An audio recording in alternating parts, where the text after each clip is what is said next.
Good afternoon, everyone. Really excited to see everybody here. My name is Laura Newman. I'm here with the Carter Center, which is an organization that was founded by former U.S. President Jimmy Carter, and we're headquartered in Atlanta, Georgia. And today we're going to be talking about one of our newer projects, the Inform Women, Transform Lives campaign. We're very pleased to see you all here. We know it's the last session of the last day, so we're going to try to be very engaging to keep you all awake and involved. We have two of my colleagues here with us, and then three more who are hopefully online. There they are. Very nice. So just to say hello to them. So here we have Alvaro Herrero from Buenos Aires.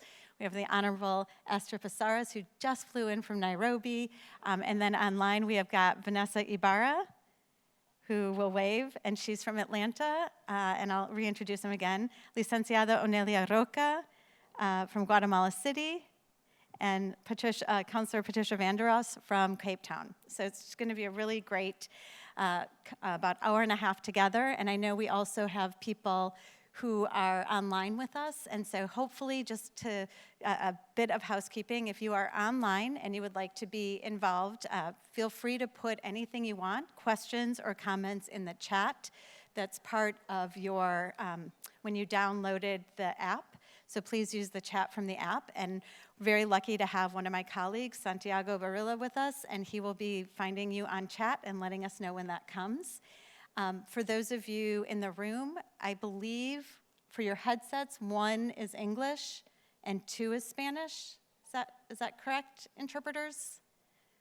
One English, two Spanish? Yep, so one is in English and two is in Spanish. So we're going to kick off, and I'm going to do just a little bit of a background to the campaign and why we started doing it, and then we're going to hear from our cities and why cities are so critical when we're dealing with issues of equity and non-discrimination. So if you can throw my PowerPoint up, that would be great. Okay, so, oh, I have the clicker. Okay, thanks. Okay, so really quickly, I think it's important, and something that I haven't seen a lot of in the last 4 days is just taking a step back and thinking a little bit of what is the status of women around the world. And as many of you, I'm sure, are very aware, it's not progressed nearly as far as we would have hoped by this point. So women, as you know, still deal with the double burden of income generation and caring for their family. 60% of the chronically hungry in the world are women and girls. An estimated 35% of women have experienced some form of gender-based violence in their lifetime. 70% of the world's impoverished are women. 2/3 of the world's illiterate are women. Less than 20% of world's landholders are women. Women still face limited economic opportunities and are more susceptible to and affected by corruption. That's largely because women don't have the money to pay bribes or have to deal with issues like corruption in the schools where there's sex for grades. That still continues to happen throughout the world. And women are still minority in areas of participation and voice. And I know we're all here the last 4 days thinking about issues of rule of law and of justice and access to justice. And I think one of the messages that I hope you get as we go through this presentation, but also as you think about the last 4 days, is how we can be more intentional about really reaching women and making sure that they have the same access to justice as men do. But we're here to talk about information and the value of information for women. So not only is it a fundamental human right in Article 19 of the Declaration of Human Rights, but it's really important when we think about women's progress. It helps women to make more effective decisions when they have information. They can access public services, whether that's benefits and allowances, the safety net services, training opportunities. They can participate more fully in public spaces when they have the information to do so. It helps women to know and exercise their rights and also harness available opportunities. So with that, the Carter Center had been working on the right to information for many years when we had what we kind of call our aha moment and realized that by and large, women were not at the table. And if all of those great values that we talked about come with information, why aren't women either promoting the right to information or even more so exercising their right? So we did a study across 3 countries and identified that in fact women are not able to exercise their right. We identified a bunch of obstacles and started working at the national level. About 3 years ago, we held a conference where we brought together gender experts, development experts, people who worked around accountability and transparency and multilateral organizations, and tried to break down some of those silos to say, what do we need to do as a different kind of community to, again, reach women? And one of the things that came out is the need to raise awareness about the right to information and its value. That a lot of the programming that we do is really based on the faulty assumption that women have the information they need to be successful in all of those areas. So it took a while to come up with what a global campaign might look like, and ultimately, and you'll hear today why this was so important, we decided not to work at the national level, but in fact to work at the more local subnational level. Some of that came about because we looked at over 1,000 requests from women for information, and we identified that most of those requests were to local governments. And then I had colleagues, including the one to my right, who suggested that working at a national level is really not going to be as impactful for women on the ground as working really at the city level. So our campaign, which you'll hear in a second, includes 24 global cities, has the objectives of raising awareness about women's right to information, to support cities in reaching women with information about their municipal and social services. We wanted to increase the number of women accessing the information on those services and really demonstrate the impact that information can have, the transformative impact. And finally, we wanted to establish these cities as world leaders and drivers of change. I'm not going to go through it, but there's a lot of elements to the campaign, communications plans, working with civil society. We do have a toolkit to support cities, and really they do a lot of peer-to-peer support of one another. As I said, there's 24 global cities, including throughout Africa, Asia, Latin America, and even in the United States. And you'll be hearing from a few of them today. I can go through all the lists later, but you can see here that it's pretty well across the globe. Part of the campaign includes a media campaign, so I just wanted to give you some examples of how the cities are raising awareness. And I'd like to conclude my presentation with just a really fast video that demonstrates what the first 12 cities did to try to raise awareness and how creative they've been. And then you're going to hear from them on why they did it and then some of the impacts that they've felt. So if this works, all right, let's see.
Great. So now I'd like to pass it over to some of my colleagues from the cities to talk about, again, what the value for them, some of their experiences, some of the impacts that they've had over the course of the last year in really being intentional about getting information into the hands of women. But before I do, I'd also like to welcome online a number of our other cities who I know are participating and listening in, and hopefully they'll be either posing some questions or putting a few comments in the chat. So thank you to so many of the 24 cities who are present, if not here in the room with us and not on the screen with us, but that are also participating virtually. And so with that, I'd like to first turn it over to Licenciada Onelia Roca. She is the director of the Women's Directorate for the city of Guatemala. She will be speaking in Spanish, so let's give everybody a second to put on your headphones and go to 1 if you want to hear it in English, and 2 if you want to, well, you don't need it if you speak Spanish. So I think everybody's ready. Onelia? Muy buenos días. Buenos días. Acá estamos ya pues listos para poder iniciar cuando tú lo indiques. Adelante. Adelante. La presentación, por favor. Bueno, para Ciudad de Guatemala fue todo un reto plantearnos la participación en esta campaña que se nos invitó y pues a partir de la convocatoria iniciamos un proceso para poder participar. Onelia, espera un segundo. Okay, you need to go to 2. Is it working? Okay. Perdón, sigue. Ok, la siguiente, por favor. Aquí nada más para ubicar a Ciudad de Guatemala en el contexto centroamericano y latinoamericano. Decir que nuestra ciudad geográficamente está conformada por 22 zonas donde habita nuestra población. Siguiente. El grupo objetivo de nuestra campaña estuvo constituido por mujeres jóvenes entre 18 a 30 años de edad para poder llevar nuestros servicios a esta población.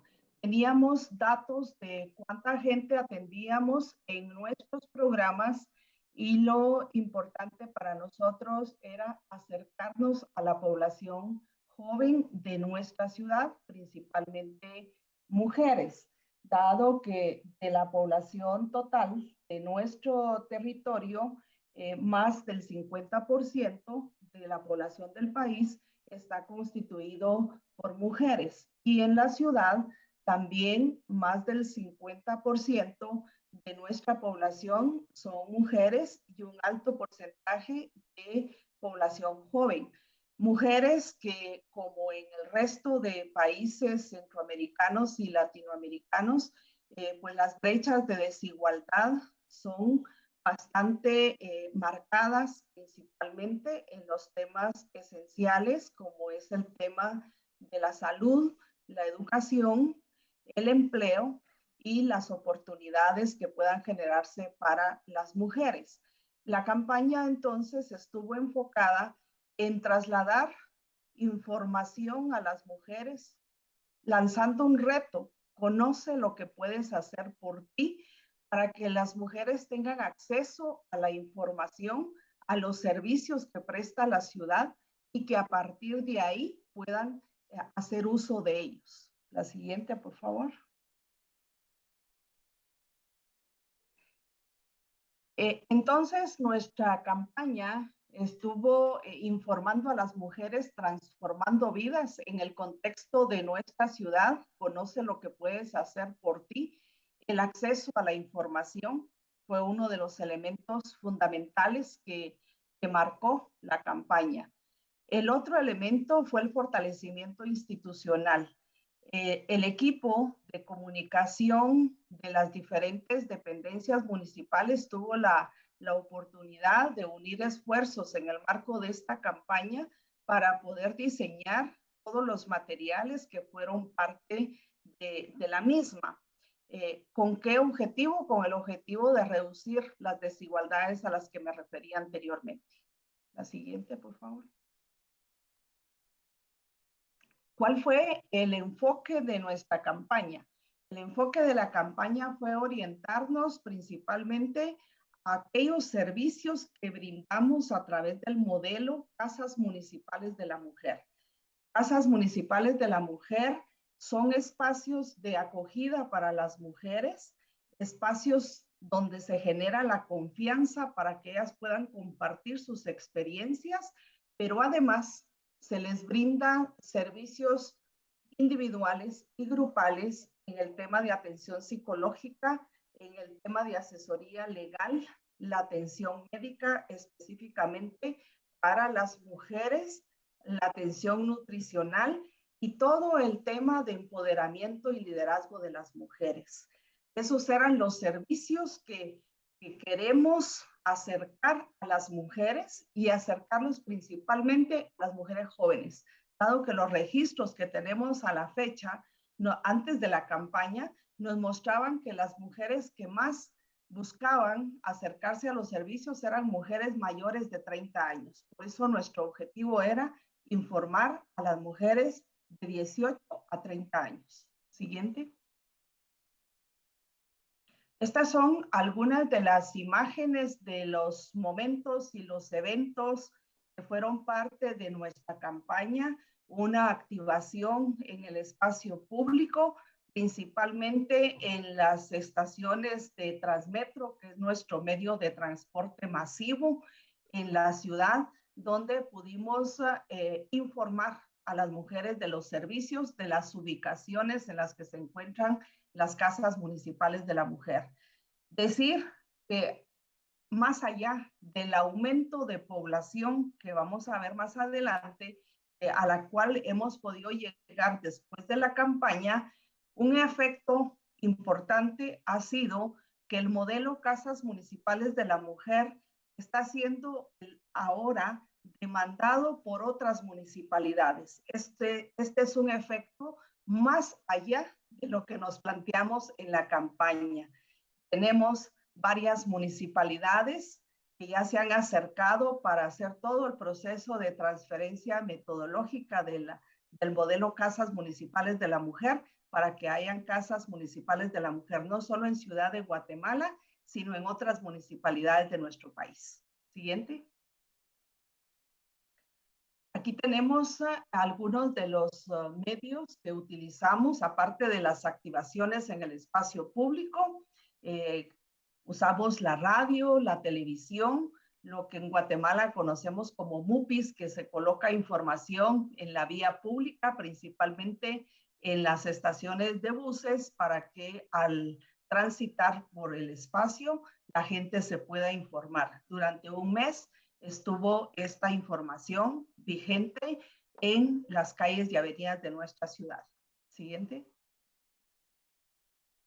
Aquí tenemos los servicios principales o esenciales que se brindan a través de las casas municipales de la mujer, comparando con el año anterior, podemos ver los porcentajes de incremento de atención a la población de 18 a 30 años que se pudo incrementar.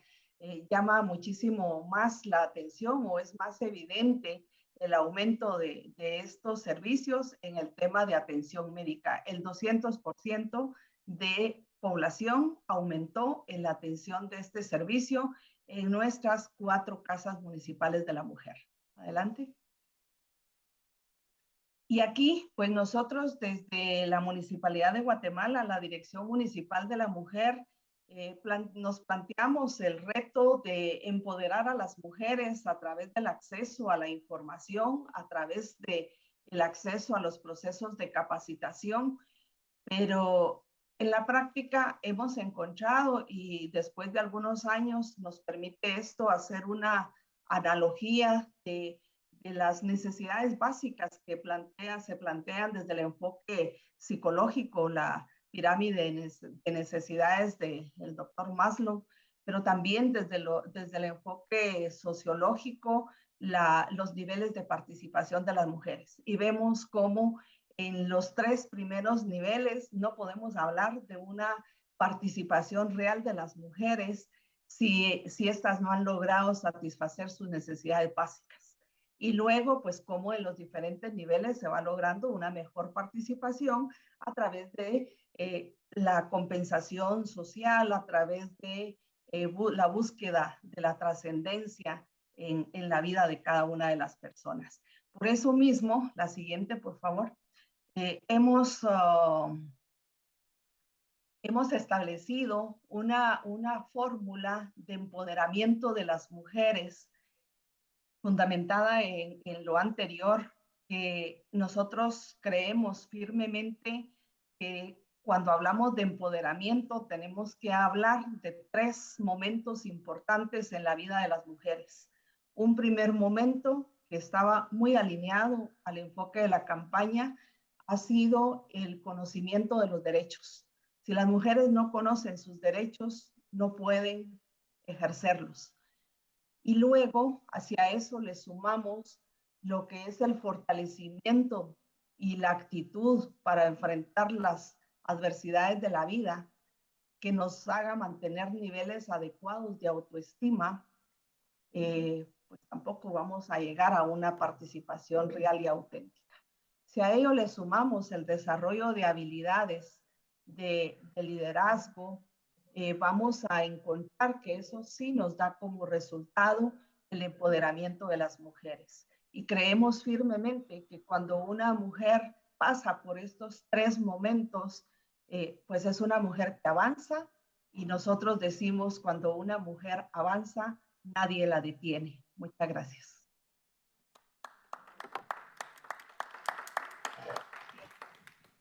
Thank you very much, Licenciada.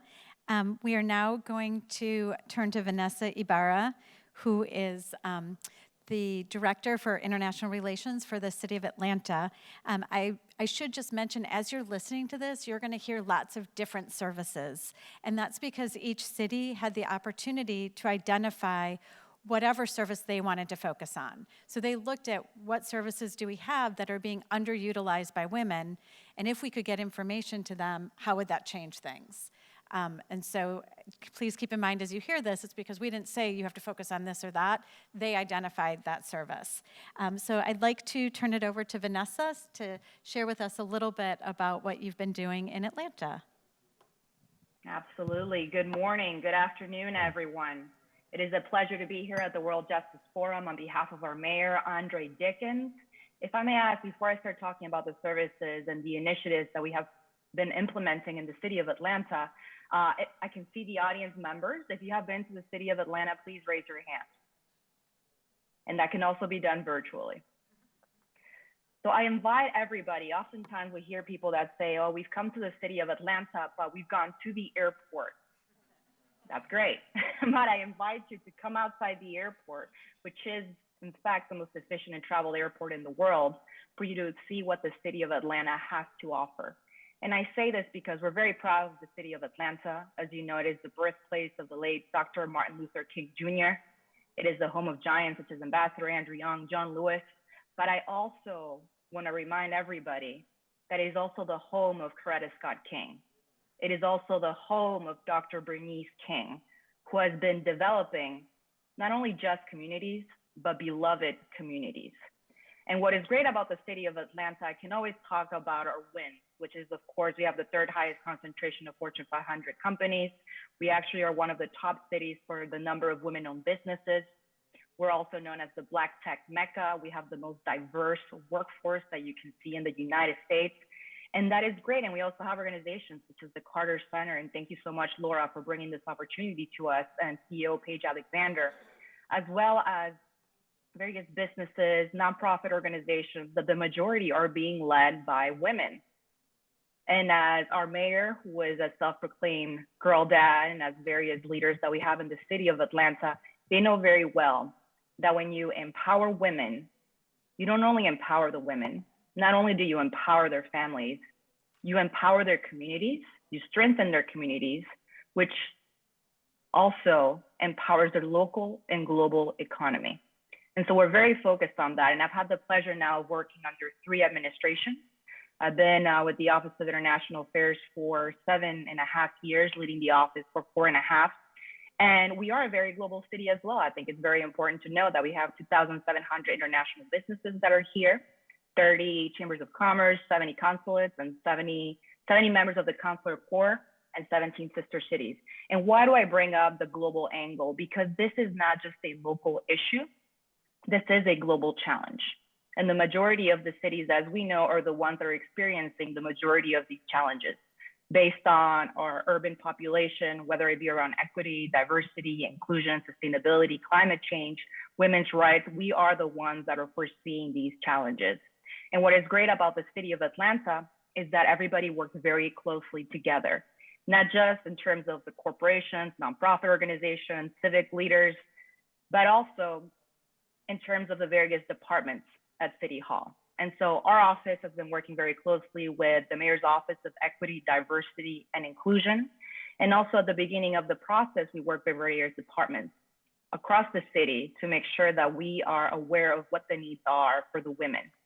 And so just to kind of backtrack, when I had the conversation with Laura, and she talked about this campaign, why did we think it was a great fit for the city of Atlanta? We realized that Atlanta has many challenges, and we're not shy to talk about this. We're very transparent. We are very honest. We know we have the challenges. We don't have all the answers, but we're always eager to find solutions together. And so when I spoke with Laura and she started talking about this campaign that was not just local, but global, and she talked about the various services, the various tools, the know-how that the Carter Center would be able to provide, and also the opportunity, us as the very first cohort, to exchange with the other participating cities is something that certainly piqued our interest. It is important to know that this campaign has seen 2 administrations. It started under Mayor Bonham, and now it is being overseen by Mayor Dickens. And so it is important to also mention, and I know during the pandemic, we saw the various challenges that women were facing in the city of Atlanta. The majority of the folks that were working in the restaurants, that were working in the hospitality industry, that were working in healthcare were women. And a lot of the women that had to leave their jobs to take care of their family were women. And the majority of the population in the city of Atlanta, it's important to know that while our population is 500,000, we are the heartbeat, I will say, of the Metro Atlanta region, which is 29 counties. We have 6 million inhabitants in the Metro Atlanta County. As far as the city of Atlanta, with the 500,000, 51.3% of those persons identify as female, and 51.8% of those persons identify as Black or African American. And so, as I was talking about the pandemic, a disproportionate number of our Black women were being impacted by the pandemic. And even before that, we were already seeing many challenges. So we wanted to make sure that through this campaign, we were able to support them in any way that they would need. And so I think it's what's great about this campaign, and when it comes to the various focus areas, what we learned through the Carter Center by talking to the experts is that it is important for you to look at the information that you currently have on your websites, on various locations. And so Sissy Weldon, the project manager for the Office of Equity, Diversity, Inclusion, and we took a deep dive and started looking at the various services and programs that the city of Atlanta provides. Now, we learned that a lot of them, the phone numbers, the phone lines were disconnected. The emails of the individuals who were supposed to provide the service were no longer there, had moved on. And so what we did is we decided to clean that up and put it in one place. And so we decided, based on what we heard from the communities, based on the services and initiatives that we already had, we did not want to recreate the wheel. We wanted to clean it up. And so we identified key areas in terms of the themes. We focused on gender-based violence, economic mobility, housing, health, community safety, and food access. But there were 2 services that we primarily focused on. And one of them, in terms of, as I mentioned earlier, domestic violence, we focused on a Safe Spots program. And the program is Safe Place Off the Streets.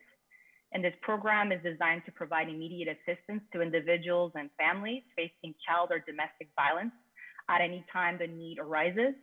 And the firefighters of the Atlanta Fire Rescue Department within the fire stations utilize their facilities as a safe spot for abandoned infants, abused children, and victims of domestic violence. And we also work closely with the Office of Immigrant Affairs because we have the second fastest foreign-born population to make sure that we're also providing everything in Spanish. We also focus, the second track is the Women's Entrepreneurship Initiative, is the only initiative of its kind being sponsored and supported by a city municipality, because we believe that through economic mobility, you can reach financial stability, which leads to independence and again, strengthening your family and your communities. And so we focus on a lot of different things. Mind you, I'm excited to hear the questions that are going to be coming up and the comments. We did all this during a pandemic. I think, we're trying to move the page and go back to the new normal, but oftentimes people ask us, how are you going to reach out to all these individuals? So we put everything on a website called atlstrong.org. The website was created to help folks that were experiencing challenges with the pandemic, whether they needed day-to-day information from the municipality, whether they needed rental assistance, food assistance, grant programs, you name it. So we decided to place it there. We also wanted to be mindful of the fact that there is a digital divide in the city of Atlanta. Not everybody is going to be having access to the internet to be able to look at our social media campaign, to look at the atlstrong.org website. So what we did is, but everybody, the majority of the folks do have a phone. So they were able to call 311, which is a non-emergency line from the city of Atlanta, to get information about the challenges or about the campaign. And through that, we also came to learn about a few of the areas that a lot of folks were interested in. So we've been collecting data. We learned that the majority of the calls to 311 were around health assistance, economic mobility, community safety. And so all of these are things that we're keeping in mind when deciding how to move forward in the future. Notify ATL if you want to get information about the campaign. They could text info for women to 888-777. And we also have many virtual discussions. We had digital signs across the city of Atlanta. We partner with the Metro Transit System, which is known as MARTA, to have QR codes, banners, and various stops to make sure that they're receiving the information. And as Laura showed earlier, we also made sure to empower our artists, a lot of them who were impacted during the pandemic. And so we made sure to hire a local artist. We showcased the Chastain Art Center, where all the artists in the city of Atlanta showcased their work. And then under Mayor Andre Dickens, he also showcased a second mural, which was across from the Global Methodist Church. So we're also making sure that we are involving our religious leaders as well. And very quickly, because again, I want to make sure that we have time for questions and comments. Our mayor then had an inaugural Women's Day convening, where he brought various women leaders to City Hall to hear from them and learn more about what we could do as a city. And also before that, he also had an event for female employees, because we also want to get their feedback. We have many virtual events with Women Export University for export, Women in the Workplace platform, where women can log in and participate in virtual events that we have organized around family, childcare, capital investment, so on and so forth. So it's been incredible. We also partner with the airport. We had digital signs. 7 million folks saw the digital signs at the airport. We want to make sure that when women arrive, they know where they can get assistance. But also we want to empower other cities and pique their curiosity as to what the campaign is in order to be able to advance not only the work that we're doing in Atlanta, but across the world.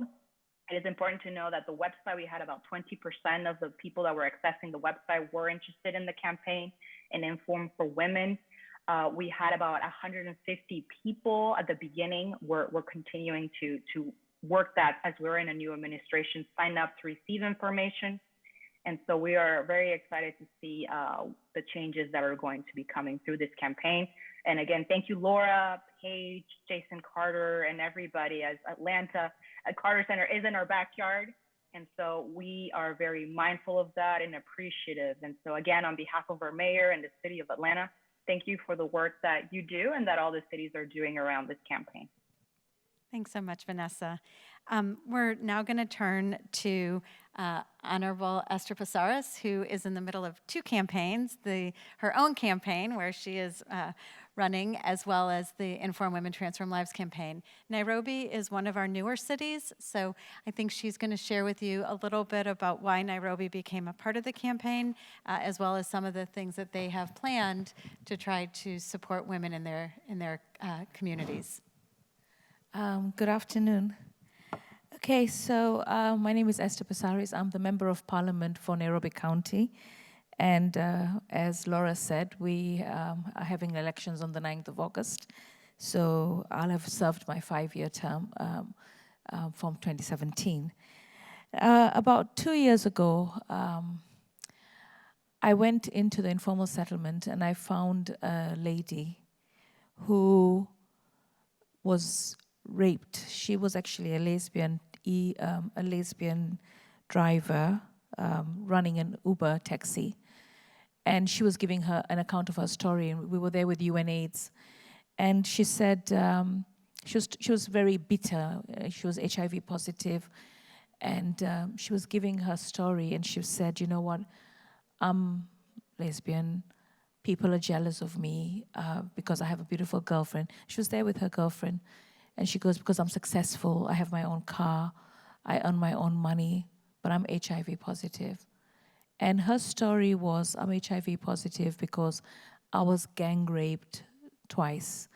The men get jealous of me and they feel they need to fix me, they need to show me or change me. So I was raped the first time. I got pregnant. Lucky for me, I ended up having a miscarriage. I wouldn't have known what to do. I didn't want to obviously get pregnant.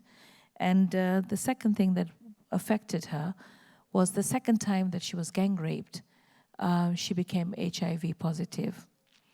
So the first one, she had nowhere, she never went to report it. She didn't think that she would be able to get justice. The second time, she had no way of knowing that, look, you can go to a GBV center, you can be put on some medication, and you could have avoided being pregnant and also probably avoided transmission. So I looked at her and I thought she had no information. And she had no idea where to go and get the information. So the first thing that I did was to get the head of the Directorate of Criminal Investigation to come in and sit down and talk to all these Kenyan women, men together and give them an idea of how could they get justice. Where do they go? The stories that came out of there was, we don't feel safe going to the police station. We feel embarrassed. I didn't know. I had no idea. I had no idea I could have prevented the pregnancy. I had no idea that somebody would care about me. So I then came across the Carter Institute Center and what they do, and I made my application. The first time round, it didn't work. And then when it came round again, I said, you know what, let's try it one more time.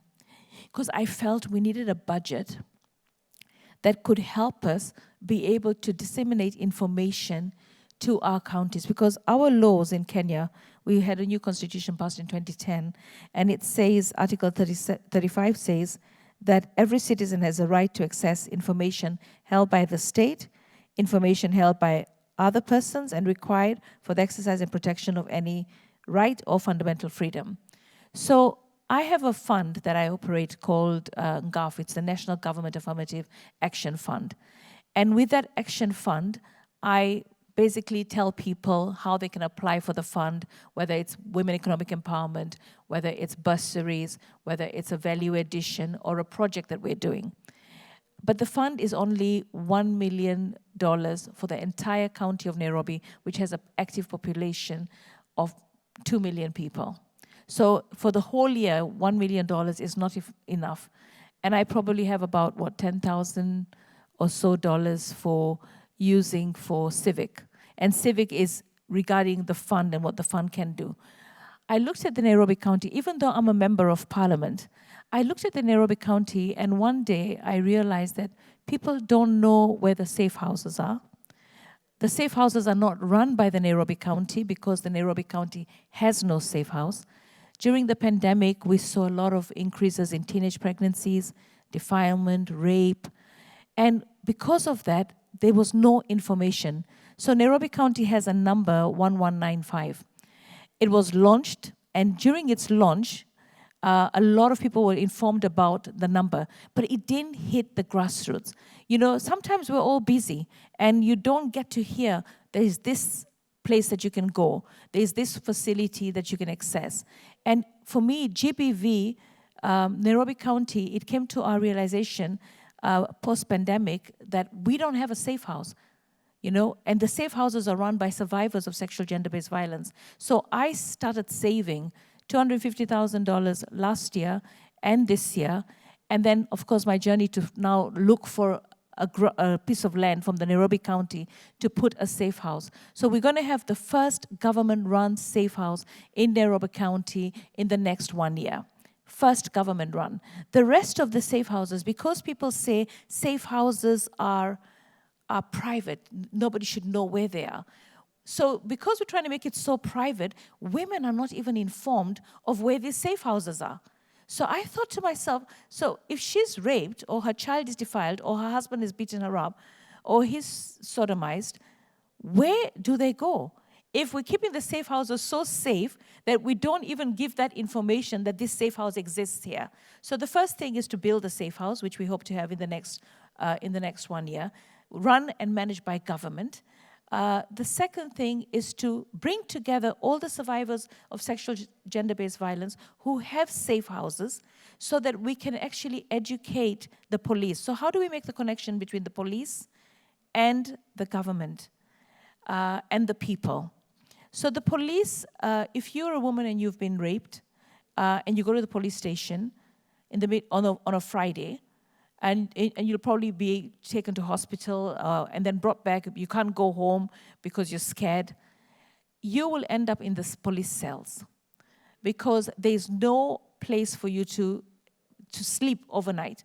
So what we did is, with my fund, we put 17 containers. They're being rolled out right now. 17 containers in 17 police stations in the 17 constituencies where we had more gender-based violence. So once we've put those containers there, we want to sensitize the community that if you have an incident, then the best police station for you to go to would be the one that has the container, so that you're not a criminal. You don't need to go to the cells, whether you're a man or a woman or a young girl, to spend the night or the weekend till the Monday when you can be taken to court. You will actually have a container that is well equipped for you to be able to spend the night away from the criminals that are in the cells.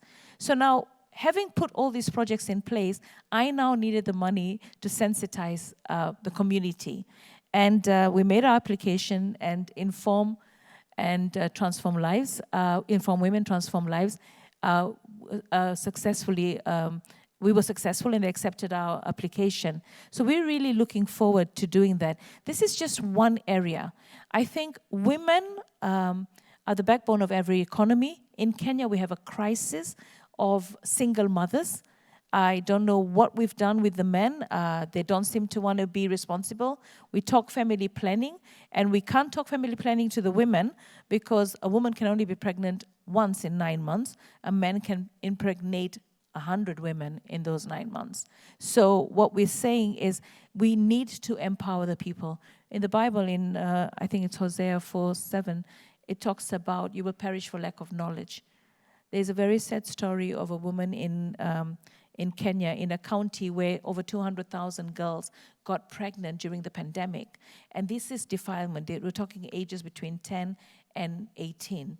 And this woman, they decided that there's a crisis in this particular county called Kilifi. So we need to get there and talk to the women and tell them, you have... you can have an access to family planning. And this one woman who had 11 children broke down crying. And she said, why didn't anyone come and tell me before? If I had known that I could plan my children, I could have less children. I wouldn't have had 11 children. I had no idea. The 11 children, 3 are in the police cells, crimes. 2 have died. The ones that are here, look at them. None of them have finished school. All of them became mothers at such a young age. So this poverty breeds poverty, breeds poverty. But the essence of that story was access to information. So for me, the Carter Institute and this program of letting people and women have access to information, whether it's family planning, whether it's how to get a job, how to protect your land, how to protect yourself in case you've been raped, all this information, because it's not just one area. We've chosen for Nairobi County GBV because it's a crisis, right? But there are many, many areas, and I think it'll be the first step. And once we've successfully done the campaign to ensure that women are empowered with information on what to do, how to prevent yourself from getting HIV, how to prevent yourself from getting pregnant, how to get justice, how to access legal aid free of charge from partners that we've partnered with or institutions that offer it.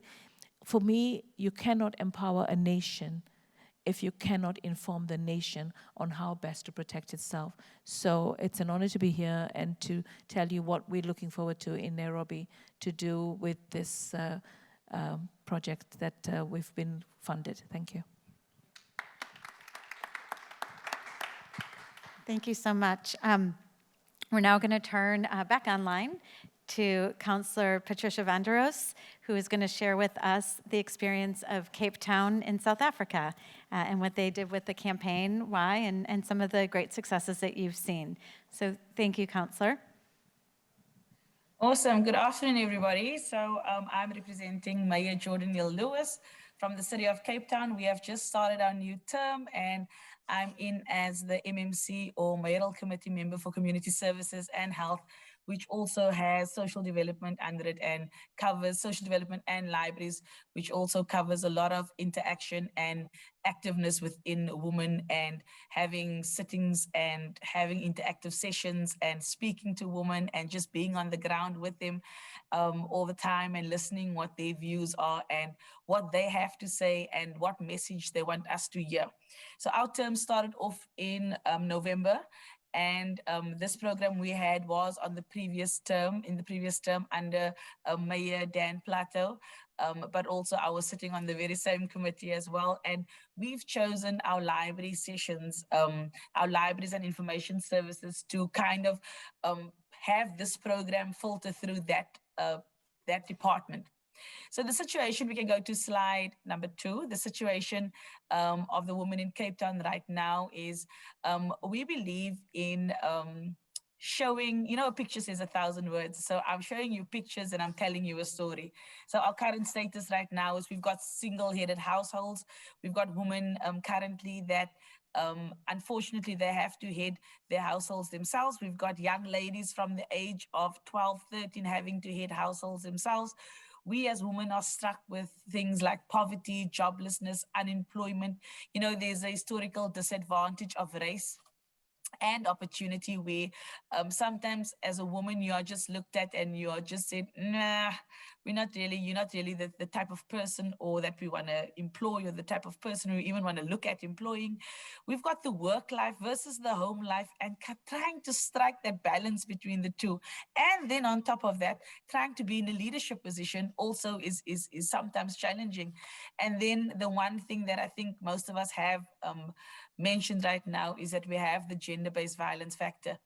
And that is one thing where we can say that we as a city have, besides this program, we also have in partnership with province, we do have safe spaces. We do have safe spaces for people living on the streets. We do have shelters for people living on the streets. But the main question is, do they actually know where to find these shelters? Do they know where to find these safe spaces? And that is the one thing that we needed, the message that we needed to carry across. We can go to the next slide. And the question was also asked, why partner with this campaign and what is its value? We can move to the next slide if you want. Thanks. I believe in an informed woman, and like the project plan states, if you have information, if you can if you're able to grasp onto information, we can access our human rights. We know what our services are. We know how to be able to lift communities, speak to communities, influence policy decision making. We can make sure that we kind of, have that approach to economic opportunities, strengthen ourselves, equip ourselves to a point where we can be owners of businesses. Yes, there are obstacles in the way, but many women know what the obstacles are and what the obstacles is that we face. We basically need a platform, a space where we can actually say, listen, here's the information. I'm going to equip you with this information. What do you do with this information? And then afterwards, being able to tap into a source saying, okay, so I've taken this part of the information. I've applied it to what I'm doing. I've applied it to what I want to do, but I really need help here and I really need help over here, for example. So we've taken about 14 of our libraries and we've gathered, I think, over 420 women. There was 10 participants per session. There was a few sessions. It was a 6-week course. They had 3 days a week, and we had those type of talks. What is it that you want? Often the need is just information. I need to know where to get this, or I need to know where to get that. It sounds simple, but if you really have a look at it and you really want to overcome challenges, you need to be able to listen to what the people on the street want. What is it that women want? And the thing that women want is to have access to information.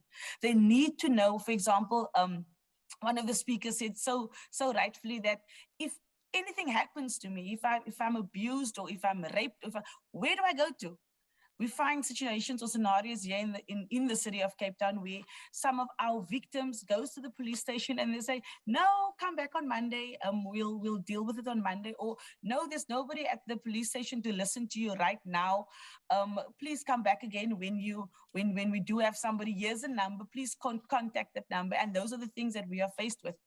In this exercise, we place a higher value on information. In addition, the ability it has to transform her life. So the information she gets, she uses that information and she applies that information because that's what women do. I mean, women are so powerful. They take in the situation that they find themselves, whether living in an informal dwelling, in an informal settlement, in a formal dwelling, being unemployed, being struck with life, given a piece of information that will equip and skill them, they will grasp onto that information and they will take it and they will build on that. And that's the one positive thing that we could say, that out of this 420 women, we've got 420 women that can now speak to other women and relay the message. You say, listen, this is the programs that we bring up. This is what you can do. You can speak to me regarding this.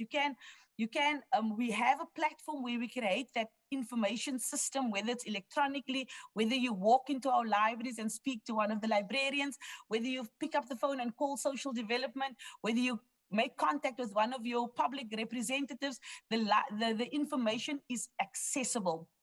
That's basically what women want. And these programs that was rolled up in the libraries, they focused on support, and the support in the campaign included things like creating awareness and the right to access information, supporting women in the journey to gathering information, thus increasing and supporting the ability to access municipal services. And then lastly, to demonstrate the impact of the transformation of information to them. The key value for me is that we get to listen, we get to give, and we get to hear what they've received. Key being the knowledge is power. Then we say, so what was our approach? Being on a local level, and I mean, for those who knows local government, I am a councillor. So basically on the service level ground route where I find myself maybe twice or thrice a week in the office, but the rest of the week I am for the morning session in the office, the afternoon session, I'm in the street because there's a service delivery that needs to be done. There is water, sewage, light, electricity, all of those things that's accompanied with all of the other access baggage that people have to have. But being within the local level of government, we have a direct insight into the way in which services are experienced, but more importantly, the challenges of residents in the case that a woman faces. Thus, our approach lies to the bottom-up approach. First of all, we listen to what the ladies say. We go through the administration and we see where we can help. And last but not least, we make sure that when we do have that impact and you do speak to that woman and you do relay that message and you do give them the access to knowledge, the access to where they can find what, you need to find also and look at the key as to who has that reactiveness, who has that proactiveness, who actually grasps onto that information, who wants to know more. And in that way, you also find a way to kind of plant a seed for the next leader, the leader of tomorrow, the person who is now going to be equipped to be able to speak to another 5 women and tell them, listen, but if you need to know about HIV, you need to know about after being raped, what has happened, you need to know about what you need to do when you're destitute, you need to know what to do when a informal shack or something burns down. And then they will have the insight as to who to contact, what to do, what lines to tap in, and that is ultimately what we want a woman to do. Yes, we have the point where, and it's sad for me to say that we in a space where women still has to really fight to have their voices heard. Women really needs to step up to the game. I am part of an executive of, I think we are 14, we're only 5 women are part of the executive. Out of the 5 women, we have 3 that's part of the mayoral committee, and 1 woman is our speaker and 1 is our chief whip. But it's difficult. It's hard to fight for your space and hard to fight to want to be heard. And that's a real thing. I mean, just imagine yourself, if we're struggling on this level, how does our ordinary woman on the street not struggle with things like this? So on my last slide is, what are the results, impact of the campaign or hopes of impact? The impact is aimed as the following. Number 1, inform our women. Continuously keep them informed, keep them updated. Number 2, we need to build the knowledge on how to transform lives in communities, equip them to be able to equip others. With that, we'll have more transformed women. We'll have women who is empowered enough to be able to stand on their own 2 feet and stand for what they believe in, and then sustain the knowledge in the power of women. Sustain it. The aims are to build, that we built via the 6-week program that looked at the digital and literacy of communication skills.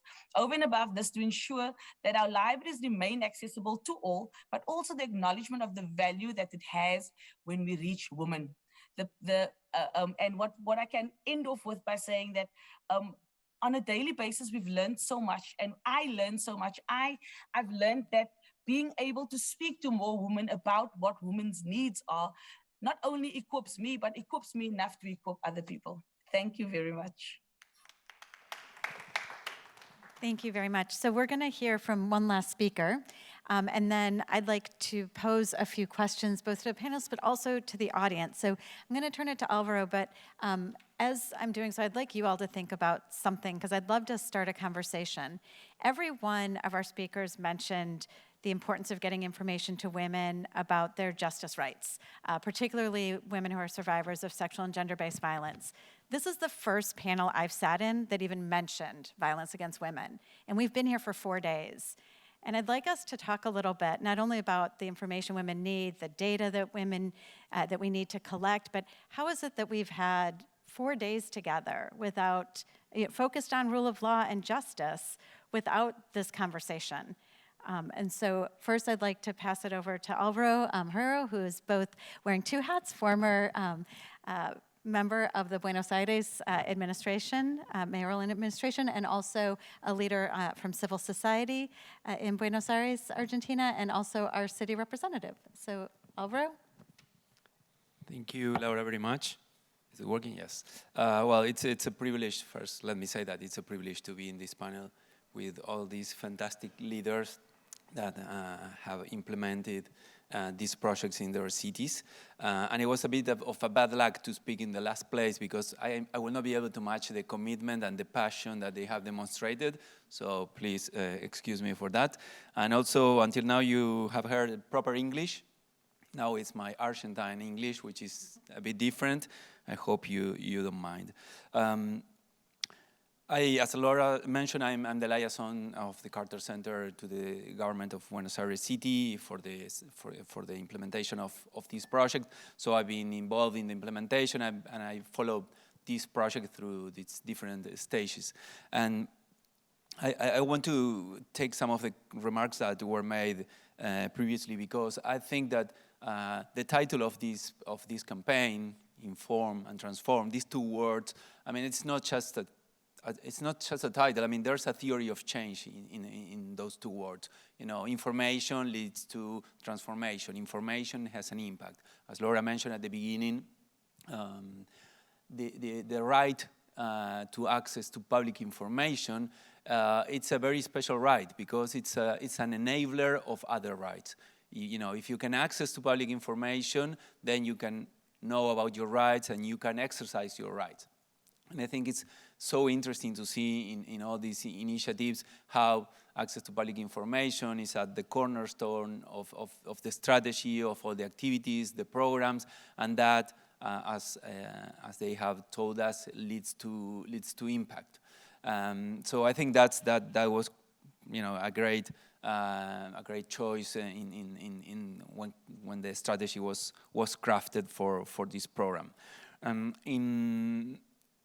And I think it's very important. I think it's very salient in terms of success, or in terms of a long-term strategy, is the fact that in the case of Buenos Aires, you know, in addition to the government designing this program, you also had a civil society organization that designed and implemented its own program. That, in a way, you know, there was a dialogue between the strategy of the civil society organization and the government, and I think that's very important. Civil society organizations are usually more not stable, but they are in the field for, you know, for the long run, you know, whereas city governments, there are changes periodically in leadership, and not all the cities have a consolidated, stable civil service system. So it's great to have civil society there as a long-term actor that can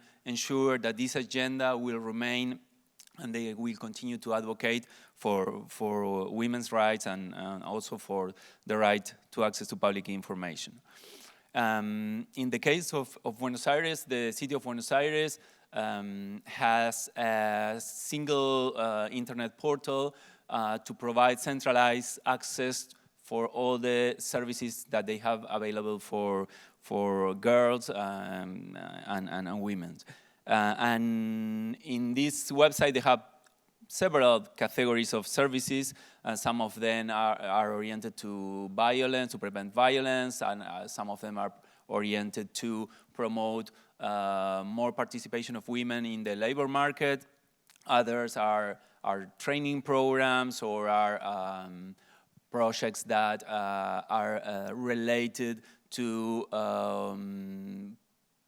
sponsor or support women that are entrepreneurs, and to have give them more possibilities to join not also the labor market, but to start their own companies and their own firms. Through this project, the city government chose 5 priority services, and they ran campaigns all over the cycle of the project, aimed at enhancing or increasing the amount of women that access these type of services. In that regard, the project was successful. The indicators and the numbers show that the average access to, you know, the emails, or the people clicking on the web impressions, or in the Twitter impressions, or the social media channels that were used, were significantly higher than when the government was trying to communicate other things to the population. So that also shows that gender is at the top of the agenda, and I think it reinforces your point that we have been here for a long time in this event, and we have not seen this type of discussions going on, which is, of course, something great. I mean, we are putting this in the agenda. In the case of the civil society organization, its name is FAME. It's a very well-known gender organization, well-known not only in Argentina, but worldwide. And they chose a very specific focus, a very specific theme. They chose to work on sexual harassments in the public space, in the streets. That's a very common issue. I don't know in the other cities that are part of the program, but in Buenos Aires, in Argentina, and in Latin America, it's a very big issue. All the surveys and the polls, when they ask women if they felt harassed in the, in public transportations, in the public space, everybody, all of them say yes, that at least once in their lives they suffered that type of harassment. And luckily in Buenos Aires, that's a minor crime. It's a misdemeanor. But there was no information at all on two things. One was whether women were resorting to courts or to the police stations when they were victims of this type of harassment. And the other information that was missing was what did the justice system did with all these when these cases happened. So FAIM worked with young women from public schools, from high schools in Buenos Aires, and they provide them training on the right to access to public information. They're receiving legal information, but also practical information to be able to advocate for their rights. So they, after these trainings, they prepare access to information requests. These were submitted to the authorities, to the city government of Buenos Aires, and they work with the government to try to generate this information, because this information is not always centralized.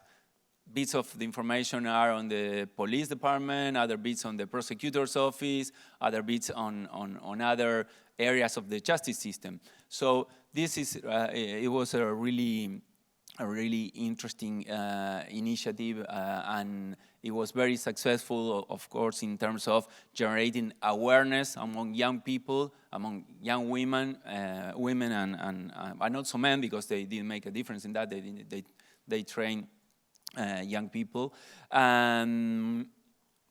This has, now they have available a tool for resorting to the government authorities, requesting information, and then using that information to make proposals to the government, which is something that happened. After all this training, after submitting the request, they prepare a proposal with suggestions for improving the functioning of the system to prevent and to punish sexual street harassment.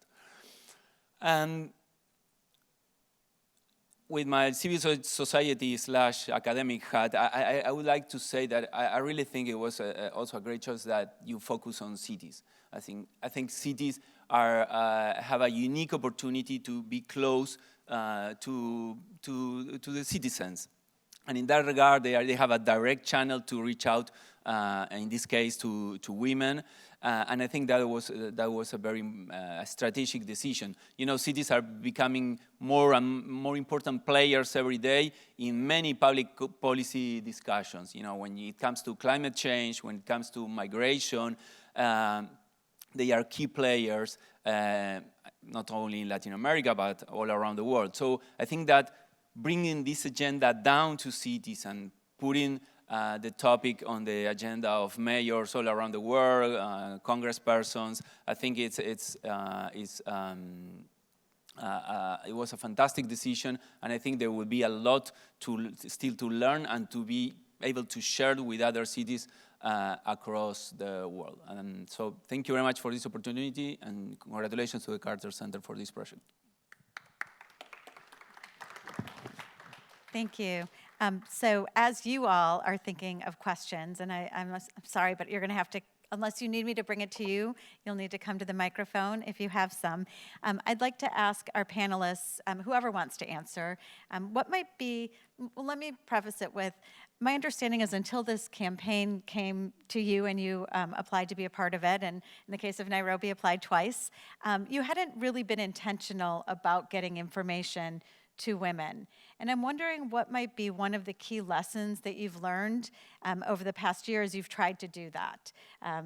what was some of the obstacles that you faced it, or what did you learn in actually being intentional, and how might others here in the room and elsewhere learn from you on that? So really open to anybody who's interested in leading us off. Can I go? Yeah, of course. I think, I'm in the National Assembly, so we make laws for the executive and budgets. We've got devolved governments in the local authorities. And even though with my fund I have a bit of money for civic, the civic is not focused on the issues that affect and impact women other than what the fund does. I look at the local authorities, as soon as the donor pulled out on the short number 1195, I didn't even know about the number. I'm an elected leader because it's not in your face, right? So I think the most important thing that we have to recognize, even after we finish this campaign, is how do we then push legislation to ensure that the right to information, especially essential information that impacts the society, is in your face. Every day you see it, you hear it, so that it drives that message home, that this is what you do if you have this problem. It's not in people's faces. And I think that's a question of budget, but if we say the law says you have a right to information, then any service that a local authority provides has to be in your face. Government has to budget to advertise services to its citizens. And I hope that with this, we'll be able to then push and get the local authority to take off. Because why is the local authority not doing this? You launch the line with the donor, you publicize it, and then it goes silent. So I feel that this will be a way to reawaken the giant that went to sleep. And I think every county should be consciously aware. I think we take it for granted. We just think people know. But this Inform Women, Transform Lives has actually made us realize that, hey, this information is not getting to the people.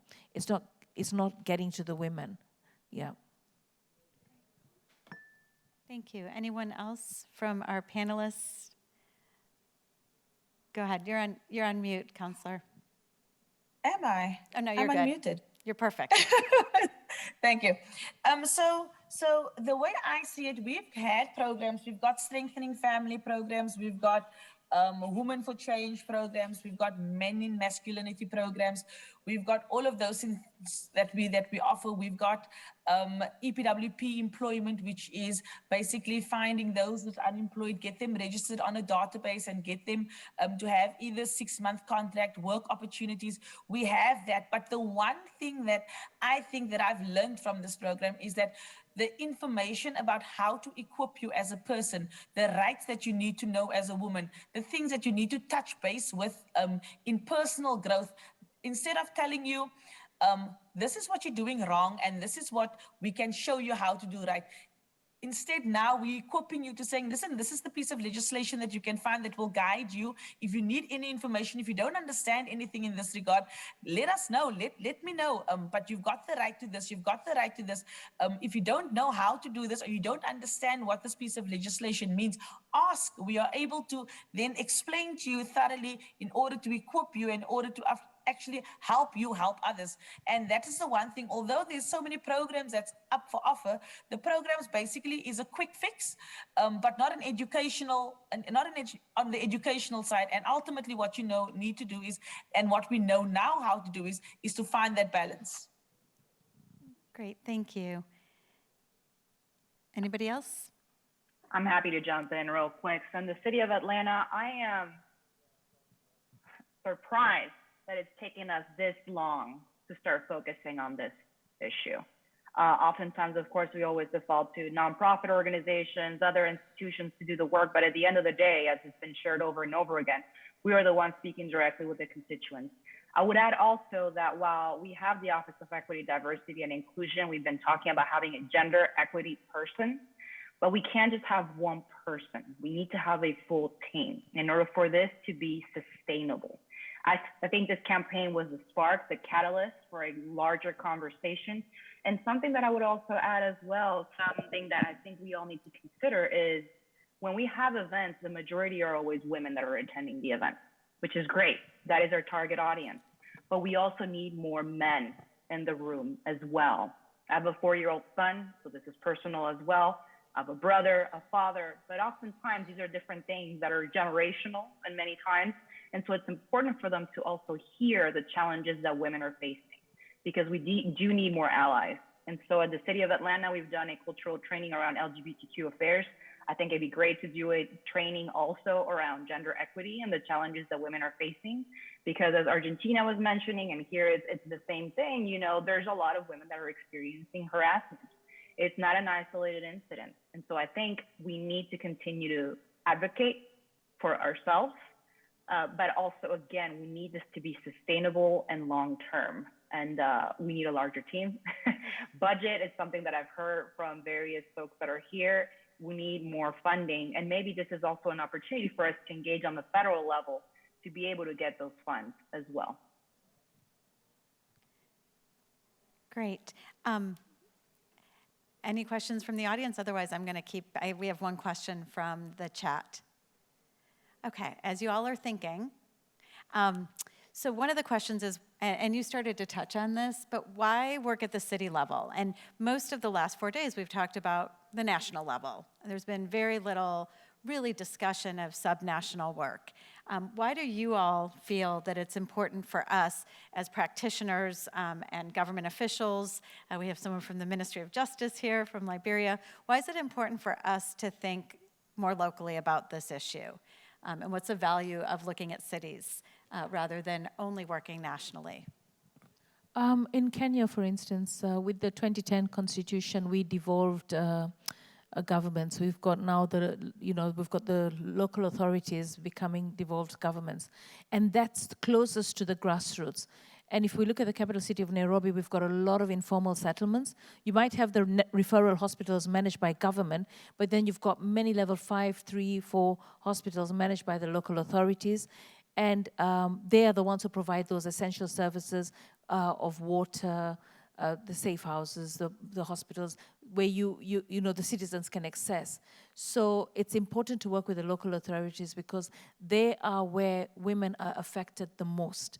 It is in the grassroots where the women, they're very congested, crime is very high, they're not very educated, and for them, that information is so important. So I think you nailed it when you said, let's work with the local authorities, because that's the first level of government that touches and connects, should connect with the citizens. It's the local authorities that provide the essential services. And they've got ward reps. We've got something called the ward, a member of the county assembly. So Nairobi has got 17 constituencies, for instance. So there's 17 MPs, 1 senator, 1 woman representative. But in the devolved government, you've got 85 members of the county assembly. So at this ward level, you are closer to your leader. And I think once we learn how to communicate effectively, then the leaders are actually going to be, even though majority of them are not women, we've not received our quotas yet, we'll be able to get the information right to the grassroots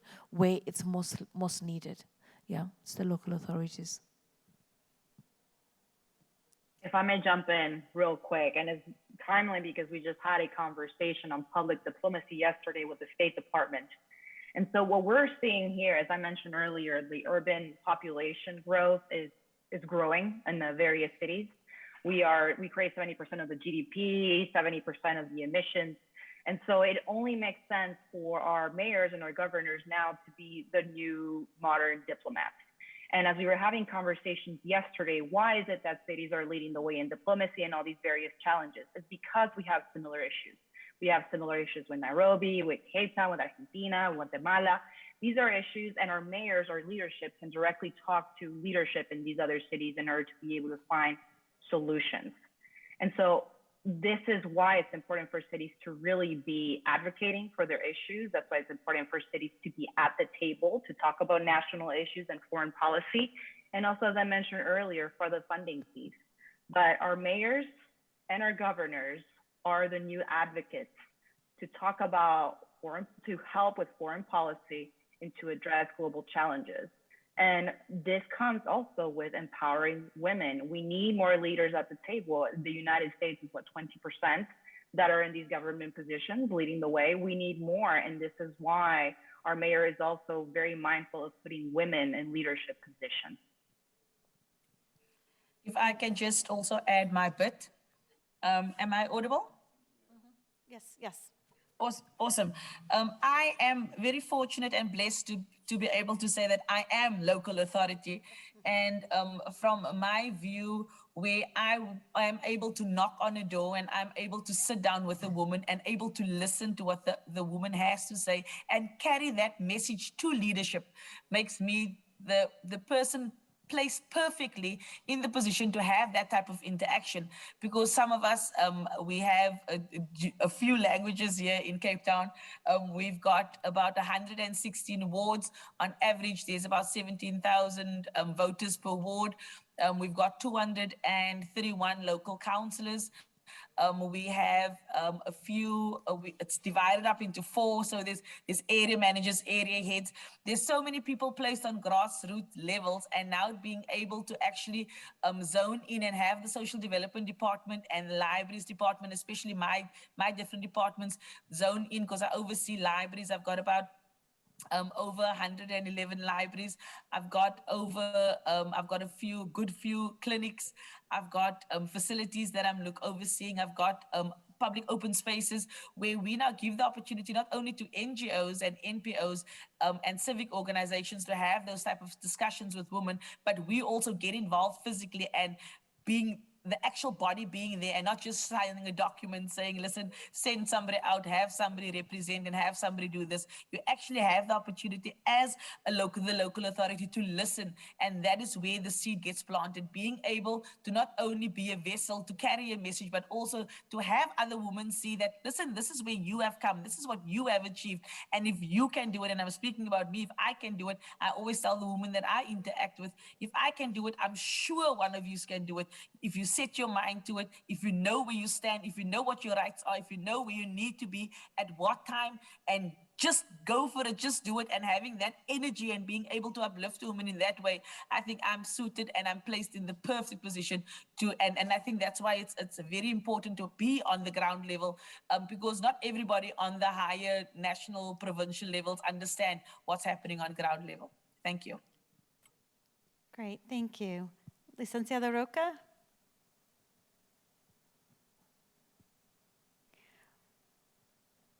I'm not sure if you're getting the interpretation. Why do you think cities are so critical?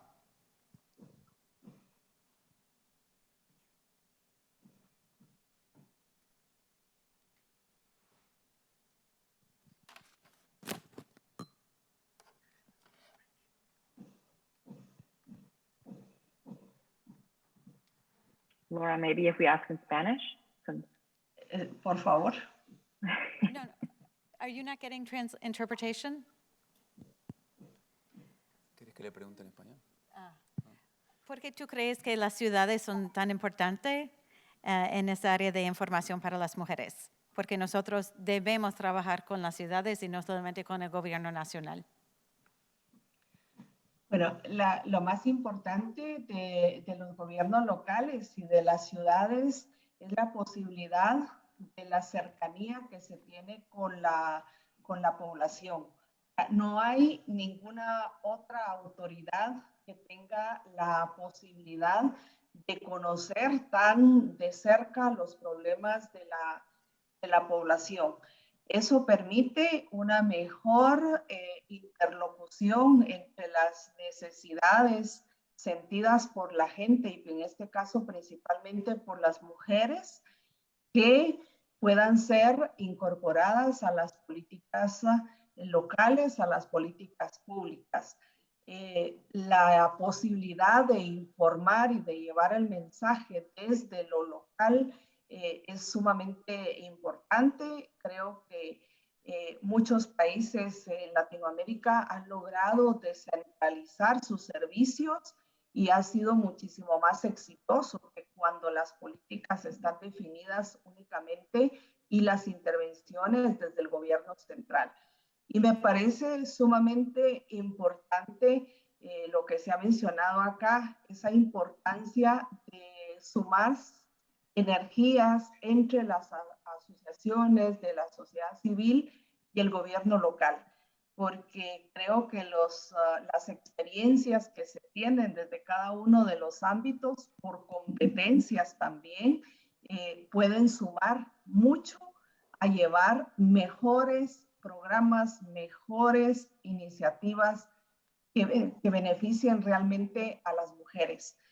Muchas veces invertimos muchos recursos en generar las soluciones a los problemas desde la visión de las instituciones, desde afuera. Tenemos que hacer esfuerzos para que esas soluciones nazcan de las propias necesidades y aspiraciones de las mujeres. Si no, seguiremos haciendo muchos esfuerzos, pero no logrando mover realmente la intención, la actitud de las mujeres para asumir su propia responsabilidad, su propio interés por transformar su realidad. Si el sentimiento no viene de adentro, mucho podemos hacer por las mujeres, llevando la voz de las mujeres, pero que realmente no estamos generando el cambio y la transformación que necesitamos. Gracias. Thank you so much. In the room, how many of you all work with local governments? Okay, very, very few of you. So really, yeah, just not even a handful. So I'm curious why that is. If we're here telling you that this is how you effectuate real change, and we've heard for the last days, we've experienced for the last years this closing civic space, this inability for us is, how many of you are from civil society? Okay, so most of you, and yet we've been kind of hitting walls over the last years, I think we can all agree. Why have we not gone to a more local level? We have a lot, for those of you who are listening, we have a lot of confused faces as to why we haven't done that. Maybe what we could, yeah, go ahead, please. Something? Of course. No, I think that the issue of proximity is key in this discussion because, for example, proximity enables enhanced mechanisms for social and political accountability.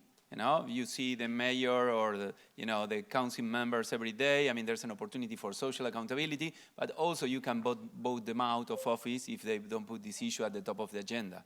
And also, I think that at the local level, I'm not saying it's easier on a long-term basis, but currently, given at least from a Latin American perspective, when you have national elections, you are voting on issues such as inflation and the economy, organized crime, public security. So sometimes it's hard to put all these this very rich and valuable gender agenda at the top of the national priorities. It should be there, but at the local level, I think there are more opportunities. And lastly, I think that at the local level, there are more opportunities for generating information. Because given that women access to many different public services, they go to local schools, to local hospitals, they access to sexual and reproductive rights or services. So I think there are lots of opportunities for gathering information that allow you to identify the different gaps that you have in terms of gender. Thank you. It's a great argument for doing it. Yes. Compelling question. For the past 3 years, I've been a student.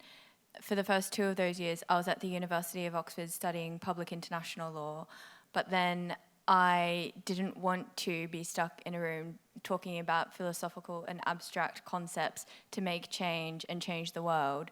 So I went to Stanford University and did a policy impact course where I did fieldwork in Tunisia. And my main finding was that law has its limits in terms of making real-time change for the promotion of women's equality. And so activists and civil society associations are using artwork to try to send the message home about women's equality and break the patriarchal mentality. This weekend, I'm going back to Tunisia and traveling to the rural areas to speak with these women and direct a film about what these women are doing through artwork to promote equality. So I'm telling this story about my life because by you asking that question, I actually realized in my head that I am kind of going as local as I can to make change because it is so necessary. I don't have a formal position in civil society or local government because I'm actually in my finals week at Stanford right now. But it is true, I think, and I think you make a good point that we need to go local and we need to use tools that send messages to even illiterate people. Paulina. Yes, hi, I'm Paulina Ibarra from Fundación Multitudes, and I actually work with local governments from the beginning, from the inception of my organization. I always look at the fact that it was the first point for service. But I'm surprised, as you are, Laura, of two things. First, I've not heard a lot about local here, and it's kind of important. I mean, it almost gives an special tone to this effort, to the World Justice Forum, because we know that access to justice, access to public information, access to service begins at the local level. So that's very interesting. Maybe this is something that we need to look in retrospective and evaluate, reformulate, and move forward. And the other portion was the lack of the gender discussion. The 51 municipalities that I work with in Chile are all led by women. Because that's the purpose. We wanted to work with women, not to empower them, but to provide the necessary tools to advance in terms of better governance, because we know that women empower relates to, or as a result, in lesser levels of corruption, more benefits, and a better quality of life. So it's very interesting that I'm not sure if this has been something that it was thought or it was a coincidence, but it's very interesting that we're not looking at the gender issue related to justice, because at the end of the day, we are in the most vulnerable position. One of the projects that I wanted to do moving forward is related to the indicators of the Belém do Pará Convention, which talks about access to justice for women victims of violence. And I'm talking about victims of violence in a very much general term. And I was just talking to one of the researchers at the World Justice Project, and he was telling me that they don't have a gender approach, a gender perspective. And that was very interesting, because I will definitely feel and say and believe that at the heart of the access to justice and a more justice world begins with women, the access to the right information. And just finally, there is a fantastic little project in Peru, which is run by an organization called Ojo Público, and that's just to portray the importance of working with women at the local level. The project aimed to translate all the COVID information into the many multiple languages in Peru, because women are the decision makers at the local level, and they didn't have the right information. So a lot of people in their communities were dying or getting sick just because they didn't have the proper information and then the proper access to that information. So I think it's key, and we should be thinking about how can we improve the justice with a more female perspective. Thank you. Thank you so much. Well, we've come up to the end of our time. Oh, I'm so sorry. Okay, so we've come to the end of our time. Please join me in thanking all of our panelists from all over the world for their commitment and their being such champions for women's rights and women's rights to information. So thank you all for being here. And I want to thank all of you. I know it's been a long 4 days, and we're coming up to the very end of the forum, but I hope that this panel has given you a little bit of food for thought. I think just this idea of working local, using different tools, including art and other means, making sure that all languages are taken into account, but more than anything, making sure that when we come together as a community, that we do have that gender perspective at the core of what we're doing, and that if next time we are talking about justice and rule of law, that these issues of harassment harassment and sexual and gender-based violence, and justice information needs to be a starting point and not an afterthought. So with that, I'd like to again thank all of you, and thank you so much. I know some of you got up very early, some of you stayed up very late trying to get here. So thank you so much to these wonderful local leaders, and again, thank you to all of you. This concludes this session. And Laura, before we go, can we give a round of applause to Laura for all the work that she has been doing for all Yes. the days? Thank I think you. it's really important. Thank you. Laura. And thank you to our online community who has been watching this virtually. We really appreciate you as well. All right, thanks everyone. Thanks, y'all.